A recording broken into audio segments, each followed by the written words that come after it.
नमस्कार, आप देख रहे हैं ईटी नाउ स्वदेश और बजट के स्पेशल शो में हम लेकर आए हैं बजट चौपाल।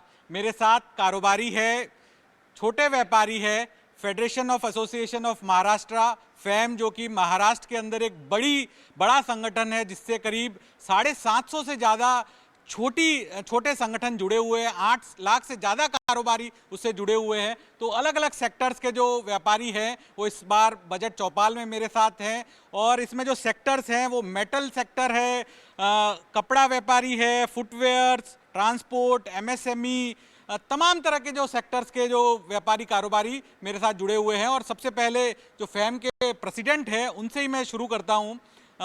मैं आपसे यही समझना चाहूँगा, इस बार बजट जो है मोदी सरकार के तीसरे कार्यकाल का बजट है, तो छोटे व्यापारियों की किस तरह की उम्मीदें हैं इस बजट से, और क्या ऐसे जो 3 बड़े इशू हैं जो आप चाहते हैं, जो छोटे कारोबारी और व्यापारियों से जुड़े हुए हैं, जो बजट में एड्रेस होने चाहिए? हमेशा छोटे व्यापारियों को और व्यापारियों को तो अलग रखा जाता है। लास्ट 2 बजट ऐसे आए, दो कार्यकाल में हमेशा गरीबों को, किसानों को, सबको ध्यान दिया गया है, लेकिन व्यापारियों पे खास ध्यान नहीं दिया गया है। इस बार हमें जो मेन हमारी मांग है, ईज़ ऑफ डूइंग बिजनेस होना चाहिए, जो एक्चुअली सरकार कहती है लेकिन हो नहीं रहा है। कंप्लायंस इशू बहुत बढ़ गए हैं। जैसे TCS है, 0.1% 50 लाख के सेल के ऊपर लगता है और फिर हमें वापस रियम्बर्स होता है, लेकिन उसके लिए असेसमेंट होता है, पेपर वर्क इतना बढ़ गया है, परेशान हो गए हैं सारे लोग। GST के कंप्लायंस है, 16(2)(c) करके एक सेक्शन है जिसके अंदर मैंने किसी से माल खरीदा है और उसका टैक्स मैंने उसको दे दिया है और उसने नहीं भरा तो मेरा ITC रिवर्स हो जाता है। कई सालों से मांग रही है कि भाई किसी और की चोरी का पैसा मैं क्यों भरूं, लेकिन आज भी कोई उसकी सुनवाई नहीं है।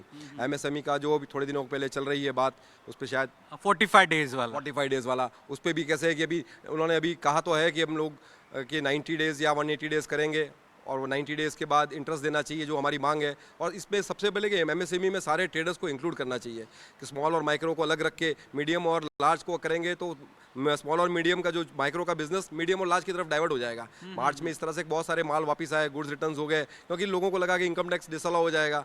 इस तरह का कोई प्रावधान नहीं होना चाहिए जिससे व्यापार अटक जावे।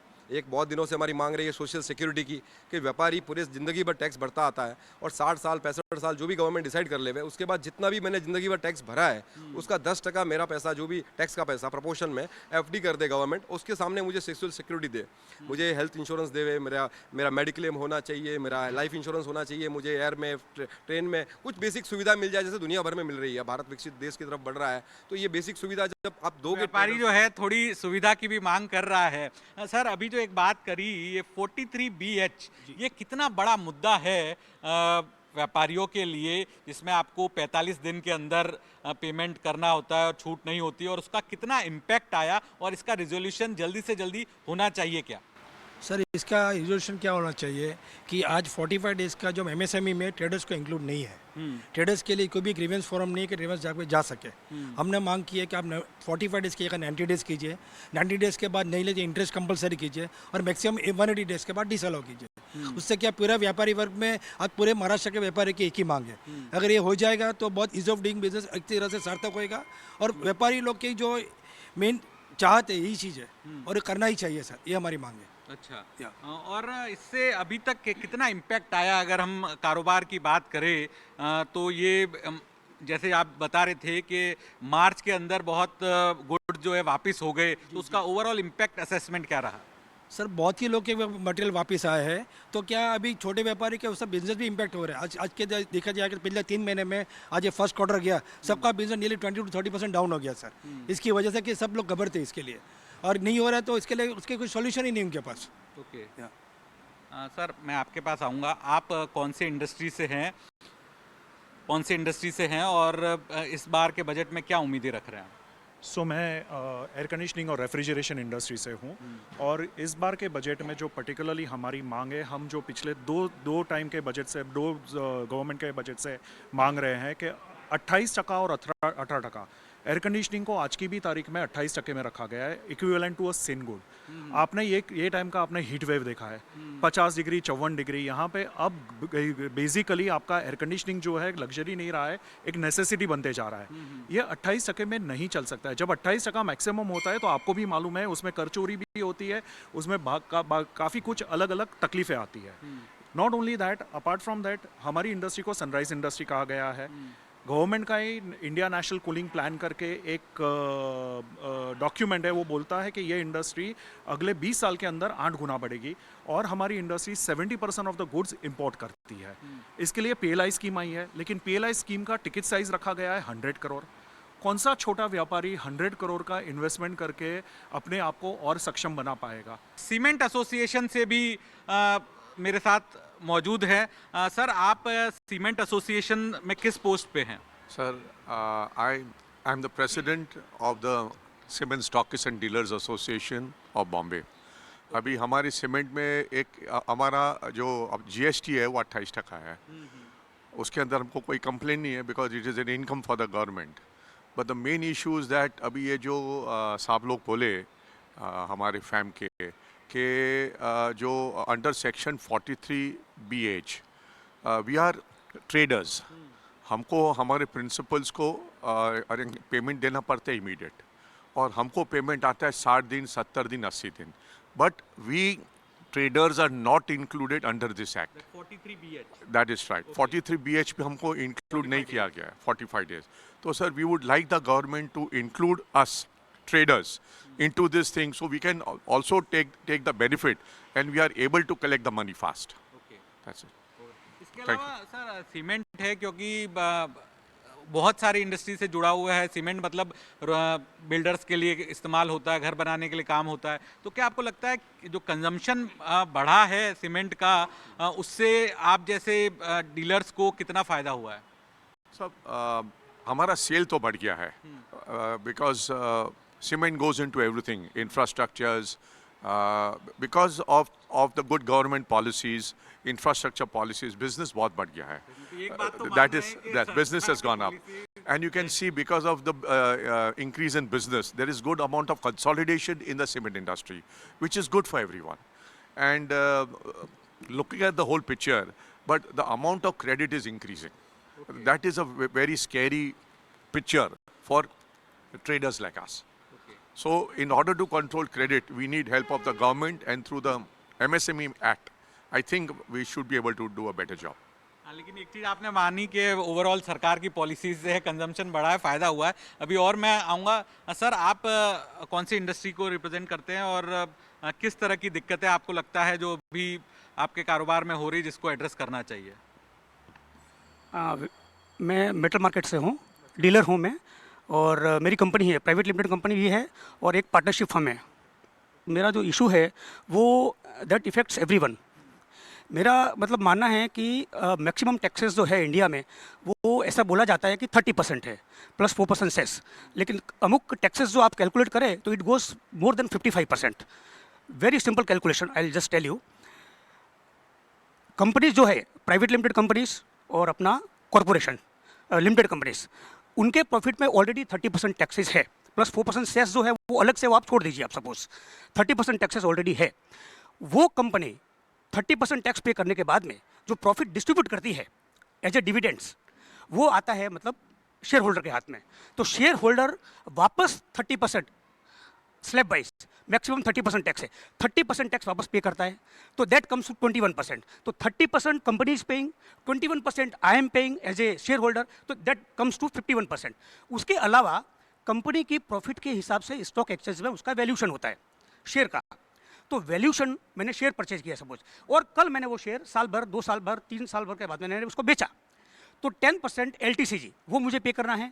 मैंने शॉर्ट टर्म में बेचा 1 साल में, तो मुझे 15% शॉर्ट टर्म कैपिटल पे करना है। और उसके अलावा आप सुनिए मेरी बात, उसके अलावा स्टॉक एक्सचेंज STT पे करता है, GST पे करता है। आप कैलकुलेशन कीजिए, आप बोल रहे हैं कि 30% मैक्सिमम टैक्स है, नहीं है, it comes to more than 55%। Sir, आप कौन से सेक्टर से? Metal and stainless steel merchant association का प्रेसिडेंट हूँ। यहाँ पे ये जहाँ एरिया, जिस एरिया में हम खड़े हैं, वो पूरा मेटल बाजार है।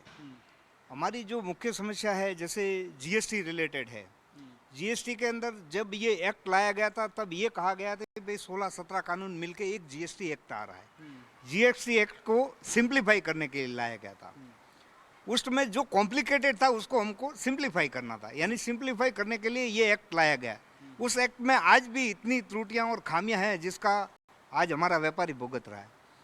ऐसा बताया जाता है कि भाई जिसका रजिस्ट्रेशन आज मुंबई में, मुंबई एक अलग टाइप का एक हमारा व्यापार है, यहाँ पे व्यापार हमारा रजिस्ट्रेड ऑफिस यहाँ पे, लेकिन हमारा बिजनेस हो रहा कलम्बोली, भिवंडी और अन्य जगहों से। तो जहाँ जब यहाँ रजिस्ट्रेशन यहाँ पे और कलम्बोली से गाड़ी जाती है तो आपका एडिशनल प्लेस होना चाहिए, डिपार्टमेंट ऐसा बोलता है। लेकिन एडिशनल प्लेस सबके पास नहीं हो सकता। जैसे मेरा गोडाउन है लेकिन आम छोटा व्यापारी है, उसका गोडाउन नहीं है, वो वहाँ से माल खरीदता है तो गाड़ी उसकी पकड़ी जाती है। इस एक्ट के अंदर गाड़ी जब पकड़ते हैं, जब ऑफिसर को पूछते हैं तो ज़्यादातर ऑफिसरों को भी नॉलेज नहीं है। तो हमारा ये कहना है कि आप सिंप्लीफाई करना चाहते थे, उसको कॉम्प्लीकेट क्यों कर रहे हैं? सिंप्लीफाई कीजिए। लेकिन आपने पहुंचाई तो होगी बात सरकार तक, बात क्योंकि पहुंचाई। सरकार सुनती है। हमने सरकार से हमारी बात हमने सरकार को पहुंचा दी है, वो आपके बात president नहीं भी है। यहीं बैठे हैं। हाँ, हमने भी पहुंचाई है, हमने metal stainless steel merchant association के प्लेटफॉर्म से भी हमने ऑलरेडी पहुंचाई है। दूसरी चीज़ मैं ये कहना चाहता हूँ, जब हम एक बिल बनाते हैं 0.01% TCS लगाया गया, वो मुझे आज तक समझ में नहीं आया कि ये किस लिए लगाया गया। लेकिन टीसीएस 50 लाख से ज्यादा। लेकिन ये सब अकाउंट हमारा रखना काम है या सरकार का काम है? ये व्यापारी का काम नहीं है। व्यापारी को एक बाजू आप बोल रहे हो सिंप्लीफाई करना है, दूसरी बाजू आप 0.01% तो टीसीएस लगा रहे तो वापिस वो तो रिफंड मिल जाता है। नहीं, लेकिन इतनी एक्सरसाइज क्यों कर रहे हैं? सरकार के ऑफिसरों को ये काम नहीं करना है, इसके लिए वो हमसे करा रहे हैं। मेरा सीधा आरोप है उन पे। नहीं तो क्या उससे सेल्स प्रभावित होती है? उनको जरूरत क्या है ये 0.01% लगाने की? जरूरत क्या है उनको 50 लाख के ऊपर की अलग से आदमी को अकाउंट देखने की? 50 लाख मैंने सप्लाई उसको किया कि नहीं किया, तब तक मेरे को याद रखना क्यों? सरकार को ये क्यों याद कराए कि 50 लाख के ऊपर आपका हो गया है, आपको 0.01% लगाना है? आदमी को याद नहीं आता है। आदमी बिजनेस करते जाता है 40 लाख तक पहुंचता है, 50 लाख के बाद उसे याद आता है कि भाई 0.01%। तो ये नहीं होना चाहिए हमारे हिसाब तो से। टीसीएस से जुड़ी हुई जो दिक्कत है ये कई सारे कारोबारियों ने बताई है कि 50 लाख से ज़्यादा की बिक्री पर ध्यान रखना पड़ता है। मैं सभी के पास आऊँगा, सबको मौका मिले इसलिए। इसके अलावा आप कौन से सेक्टर से हैं सर, और आपको क्या लगता है कि चीज़ें कितनी सरल हुई है और अभी और करने की ज़रूरत है? वैसे मेटल बाज़ार से ही हैं, metal and stainless steel merchant association और फार्म से हैं। हम तो इनकम टैक्स के बारे में बोल रहे हैं कि इनकम टैक्स में जो पहले सेस लगाया था, कोई सरचार्ज लगाया है, जो लगाए, जो कम समय के लिए लगाए थे, कोई 2 साल के लिए, 3 साल के लिए, देश में कोई भी चीज़ की आफत आने पे वो टैक्स लगाए थे, सेस लगाया था, सरचार्ज लगाया था, वो वापस ले लेना चाहिए। काफ़ी सालों से चालू है, समझो 2 साल की लगाया था पर आज 10 साल से भी चालू है। फर्स्ट और second number, highest percentage income tax का 30% ही होना चाहिए। उसके ऊपर 10%, उसके ऊपर और दूसरा टैक्स, वो सब हटा के एक हाईएस्ट 30% पे रहना चाहिए, उसके ऊपर नहीं जाना चाहिए। आप कह रहे हैं कि टैक्सेस में थोड़ी और रियायत देने की ज़रूरत है।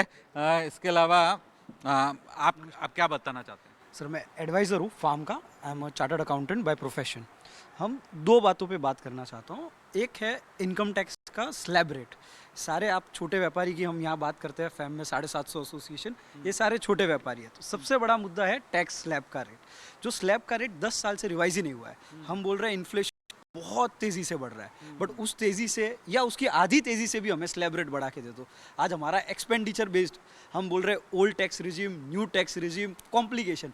न्यू टैक्स रिजीम का कहना है आप खर्चा करो, ओल्ड टैक्स रिजीम जो था सेविंग बेस्ड मेंटालिटी पे था, जो हमारे पुरखों की मेंटालिटी है, इंडियन को सूट करता है। तो हम सेविंग मेंटालिटी से ज़्यादा बढ़ना चाहते हैं।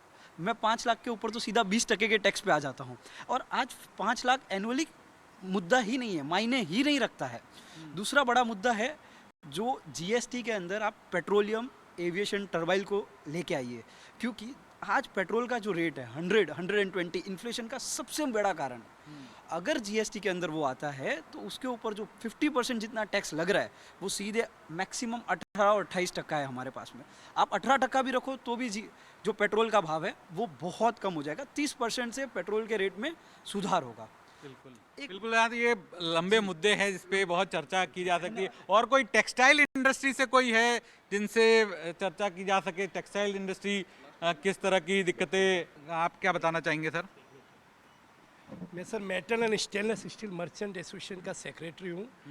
मैं तो यही चाहता हूँ कि आजकल जो आज़ादी के बाद जितने भी बजट बनते हैं वो शायद उद्योगपतियों को पूछ के बनते हैं।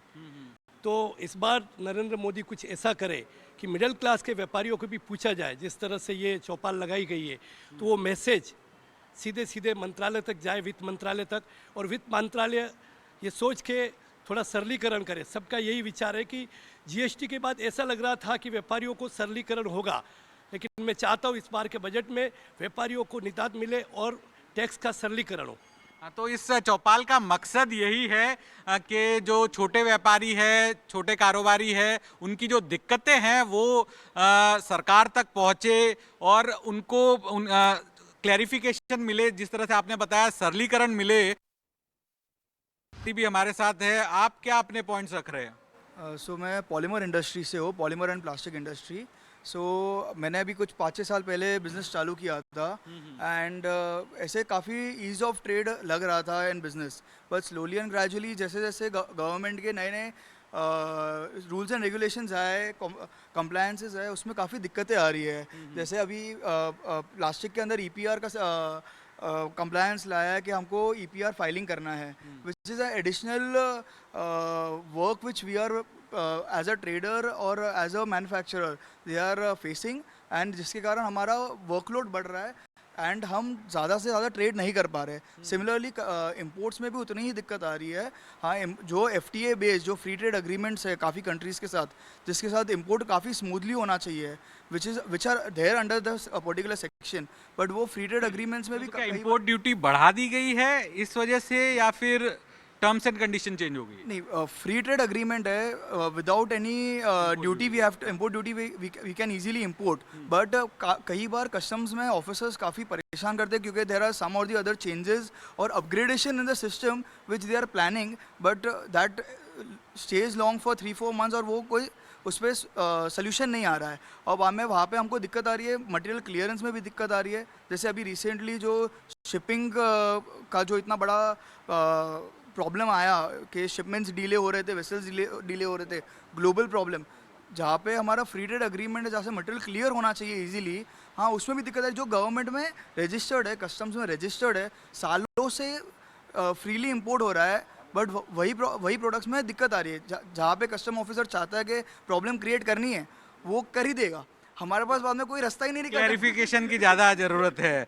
मैं फैम के जो प्रेसिडेंट है जिनसे शुरुआत की थी, एक बार वापस उनके पास आऊँगा। हमने बात करी ज़्यादातर जो दिक्कतें बताई है, तो क्या इन सब चीज़ों को आपने सरकार तक पहुंचाया है, वित्त मंत्री तक पहुंचाया है? किस तरह के सुझाव मिले? और बहुत सी चीज़ें मुझे लगता भी है कि सॉल्यूशन मिले भी होंगे, चीज़ें सॉल्व हुई भी होगी। ये सारी चीज़ों को तो मैं नोट कर चुका हूँ और मैंने आगे भेज भी दी है, पर क्या है, सरकार का एक रवैया है कि वो ब्यूरोक्रेट्स की बात ज़्यादा सुनते हैं, व्यापारियों की बात को समझ नहीं पा रहे हैं। कॉम्प्लायंस इशू बहुत ज़्यादा है, जो छोटे छोटे चीज़ें हैं। अभी जैसे एक एग्जांपल और देता हूँ आपको, चाइना से मशीनरी इंपोर्ट हो सकती है, लेकिन चाइना के टेक्नीशियन इंडिया नहीं आ सकते। अब एक मेरे बहुत सारे इंडस्ट्री के तो हम हैं national, we are also national. हम लोग चाहते हैं कि भाई चाइना के साथ कोई बिजनेस ना करे, तो मशीन भी नहीं आने देना चाहिए था। करोड़ों की मशीन इंडियंस ने इंपोर्ट कर दी, बैंक के लोन व्यापारियों को नहीं करनी चाहिए। वो अलाउड था ना, अलाउड था, माल मशीनरी मिल रही थी, टेक्नोलॉजी हाई थी, तो मंगा लिया। तब उस टाइम पे मशीनें आ गई, पैसे लग गए, और अब उसको टेक्नीशियन नहीं आ रहा तो इंस्टॉल नहीं कर पा रहा, तो पैसे लॉस किसका हो रहा है? इंडियंस का हो रहा है। इसी तरह से बहुत सारे ऐसे छोटी चीज़ें, जैसे इंपोर्ट का इन्होंने बताया,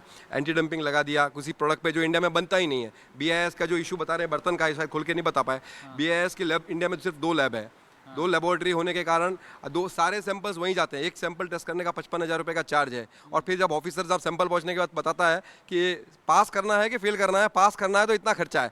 मतलब इस तरह का जो काम है ना, गवर्नमेंट को थोड़ा मॉनिटरिंग करना पड़ेगा डाउन द लेवल, और एसोसिएशन को साथ में लेके, जैसे प्रोविजन का एसोसिएशन को साथ में लेके उसके ढांचे को समझना पड़ेगा और उसको ईज ऑफ डूइंग बिजनेस करना पड़ेगा। लेकिन आप मानेंगे, जब से GST आया है और चीज़ें हुई है, थोड़ा बहुत ईज ऑफ डूइंग बिजनेस हुआ है पिछले 10 सालों में मोदी सरकार के कार्यकाल में? ऐसा लग रहा था कि होगा, हमने सबने वेलकम भी किया था कि भाई GST आने के बाद सिंप्लीफाई हो जाएगा, लेकिन अभी तक पेपर वर्क कॉम्प्लायंसेस कम नहीं हुए हैं। और GST में जैसे बहुत सारे इश्यूज हैं जो अभी पता चल रहा है, 17, 18, 19, 20 की अभी नोटिस आने लगे हैं। लोगों ने सोचा कि उस टाइम पे काम कर दिया, अब नोटिस आ रहे हैं, अब पता चल रहा है लोगों को 18% भरना है। बिजनेस 2-3% का बिजनेस है, 18% कहाँ से भर पाएगा? कंप्लायंस के इशू, एक और मेरे साथ व्यापारी जो अपनी बात रखना चाहते हैं। मैं Bombay metal exchange senior vice president Sushil Kothari हूँ। सारी चीज़ें तो आपने बहुत सारी सुन ली हैं, लेकिन एक चीज़ अच्छी हुई है इस गवर्नमेंट में कि हमारे रिफंड जल्दी आने शुरू हो गए। ओके, चलिए एक कम से कम इस चीज़ के लिए तो सब तालियां बजा देंगे कि रिफंड बिना पैसा दिए जल्दी आ रहे हैं। सेकेंड, टैक्सेशन का जो है 18%, एक तरफ सरकार बोलती है कि चोरी नहीं होनी चाहिए और आप ही चोरी का ज़रिया बता रहे हो। 18% बहुत ज़्यादा होता है, क्योंकि आज हमारे कॉस्ट है कॉपर 1000 रुपये किलो है, उस पर 180 रुपये का GST लगता है, TCS लगता है। भाई साहब ने जैसे बताया कि TCS जब लगा था वो पर्पज़ और था, अब वो पर्पज़ निकल गया। वन नेशन वन टैक्स को हम फॉलो कर रहे हैं, लेकिन सरकार उस वन नेशन वन टैक्स को फॉलो अभी भी नहीं कर रही है। TCS हमारा ही पैसा हमको वापस लेना है, मतलब कागजी कार्रवाई इतनी करके भी हमको प्रॉब्लम आ रही है। एक और बात यह है कि हम हमारा बजट इंग्लिश में क्यों देते हैं, जबकि ऑल ओवर वर्ल्ड जहाँ पे भी बजट होता है वो बजट उनकी मातृभाषा में होता है। हमको वो इंग्लिश से हिंदी समझने या अपनी अपनी लेकिन सर वो दूरदर्शन पे तुरंत बोलते समय हिंदी की भी कमेंट्री रहती है, तो language is not a barrier, because मातृभाषा में आप कह सकते देश के अलग अलग राज्य भी है, तो हर वहाँ का जो रीजनल चैनल है उसमें वो जो कमेंट्री है वो उस रीजनल लैंग्वेज में होती है, तो that is not a valid point. I will not take that point. तो अब वक्त की कमी है और एक फाइनल पॉइंट, क्लोजिंग पॉइंट मैं लूँगा, फिर वक्त हमारे पास कम है, उसको क्लोज करेंगे। बताइए सर। देखिए कुछ पॉजिटिव पॉइंट्स भी आए हैं, रिफंड तेज़ी से आ रहा है, सेल ज़्यादा हुई है, बताइए सर। मेरा ये कहना है, तो मैं रेफ्रिजरेशन एयर कंडीशनिंग इंडस्ट्री से हूँ और मुंबई का मैं प्रेसिडेंट हूँ यहाँ पे। हम सब ने सुना है कि ऑब्वियसली आज इश्यूज़ जो आ रही हैं वो हम ये कह रहे हैं कि गवर्नमेंट बहुत अच्छा काम कर रही है, पर सिर्फ अगर हम देखें MSMEs और छोटे व्यापारी इसमें कैसे भाग ले सकते हैं। फॉर एग्जांपल आज जैसे हम अगर GST का हाई रेट बोलते हैं तो इससे मतलब क्या है, इसका यही मतलब है कि एज अ व्यापारी मुझे अपना कैश फ्लो संभालना पड़ेगा और मेरे को अपनी बिजनेस भी संभालनी है। हमारे रेफ्रिजरेशन इंडस्ट्री में दो मुद्दे हैं। एक है कि हमें पहले तो क्लाइमेट चेंज का ध्यान रखना है ताकि ओजोन लेयर बचे, और दूसरा हमें देखना है कि एनर्जी एफिशिएंट मशीन्स बने आगे के लिए। अब ये दोनों पे अगर हमें ध्यान रखना है तो हम ये चाहते हैं कि गवर्नमेंट का जो भी प्लान है इन टर्म्स ऑफ BIS या इंपोर्ट्स हमें उतना कम करना है, मेक इन इंडिया करना है, उसमें आप छोटे व्यापारी और MSMEs हमारी इंडस्ट्री को बुला के हमारी आप बात सुने, ताकि जो आगे का जो ग्रोथ प्लान इन्होंने बताया है कि 20 साल में 8 गुना ये इंडस्ट्री बढ़ने वाली है, उसका हम एक बहुत इंपॉर्टेंट पार्ट बने, हम भी आपसे समझें और आप हमारी बात समझें। तो ये हम चाहते हैं कि बजट या बजट के बाद हमारी इंडस्ट्री की व्यापारी और MSMEs की पॉइंट्स ये रेज होनी चाहिए और गवर्नमेंट हमें एक मौका दे वहाँ पे आके उनके साथ बैठने का। बिल्कुल बिल्कुल। तो वक्त की कमी है, एक सीनियर सिटीजन है जिनको मौका नहीं मिला, तो मैं उनके पास जाऊंगा। हाँ बताइए संक्षिप्त में। मेरी गवर्नमेंट से यही आर्जू है कि अगर व्यापारी कोई भी गलती करता है उसका 3 टाइम्स 4 टाइम्स 5 टाइम्स टैक्सेज लगाते हैं, जिसमें व्यापारी की कोई गलती नहीं। ऐसा कभी नहीं हुआ किसी व्यापारी ने अगर टाइम पे पेमेंट किया और उसको अवार्ड मिला हो। मैं उनसे गवर्नमेंट से रिक्वेस्ट करता हूं कि जो पेनल्टी सिस्टम है उसको जरा सीधा सरल बनाया जाए, पेनल्टी को सीधा बनाया। एक और सीनियर सिटीजन है, वो कुछ बोलना चाहे, बताइए। ET नाउ ने मुंबई में किया व्यापारियों का चौपाल। ET नाउ ने मुंबई में किया व्यापारियों का चौपाल। सरकार तक जाएगी तो निश्चित रूप से होगा कमाल। सरकार व्यापारियों की बात का संज्ञान लेगी तो होगा कमाल। सरकार का विकसित भारत का सपना होगा सफल, कमाल। बिल्कुल। तो इस के साथ इस ET नाउ स्वदेश की चौपाल को पूरा करते हैं। ढेर सारे व्यापारियों से हमने बात की, सबका यही कहना है कि कंप्लाइंस से जुड़े हुए कुछ इशू है जिस पे सरकार को ध्यान देना चाहिए। कुछ ने ये भी कहा कि रिफंड्स में तेजी आई है, कुछ सेक्टर्स के अंदर बिक्री भी बढ़ी है सरकार की पॉलिसीज़ की वजह से, लेकिन कुछ क्लैरिफिकेशंस, कंप्लाइंस से जुड़े हुए इशू, TCS से जुड़े हुए इश्यूज जिस पर व्यापारी है और सफाई चाहते हैं और क्लैरिटी चाहते हैं और सरलीकरण चाहते हैं। तो ET नाउ स्वदेश की इस बजट चौपाल में फिलहाल इतना ही, लेकिन बाकी खबरों के लिए आप बने रहिए ET नाउ स्वदेश के साथ।